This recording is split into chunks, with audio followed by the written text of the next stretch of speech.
Hello friends, మనం దేవీ దేవతల యొక్క వాహనాల గురించి ఒక ప్రశ్న చూద్దాం. ఇక్కడ అమ్మవారి యొక్క వాహనాలు ఇచ్చి జతపరచమని క్వశ్చన్ అడిగారనమాట. ముందుగా చూసుకుంటే సరస్వతీదేవి వాహనం స్వాన్ అంటే హంస వాహనం.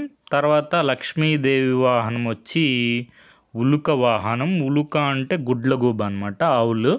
తర్వాత పార్వతీదేవి వాహనం సింహ వాహనం, లయను. తర్వాత కాలరాత్రి అమ్మవారి వాహనం గార్ధబ వాహనం అంటే గాడిద అనమాట. డీకి 4 డాంకీ అంటే ఏకి 1, బికి 3, సికి 2, డీకి 4. ఆన్సర్ వచ్చి ఆప్షన్ 3 అనమాట. మనకి ఇక్కడ చూసుకుంటే అమ్మవారిని దేవీ శరన్నవరాత్రుల్లో భాగంగా నవదుర్గా రూపాల్లో పూజించడం జరుగుతుంది.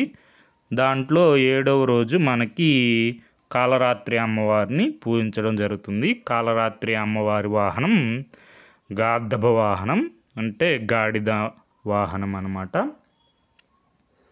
తర్వాత ఇక్కడ దేవతలు వారి యొక్క వాహనాలు ఉన్నాయి. ఇవన్నీ ఒకసారి చూసుకోండి, మనకి తెలిసినవే ఉంటాయి. ఉదాహరణకు ఆంజనేయ స్వామి వాహనం ఒంటె అనమాట. అదేవిధంగా మనం లక్ష్మీదేవి వాహనం చూసుకున్నాం కదా, గుడ్లగూబ. పార్వతీదేవి వాహనం సింహవాహనం. మనకి దీనికి మూలం వచ్చి మన ప్రసిద్ధి పుణ్యక్షేత్రాలు. Okay friends, thank you for watching.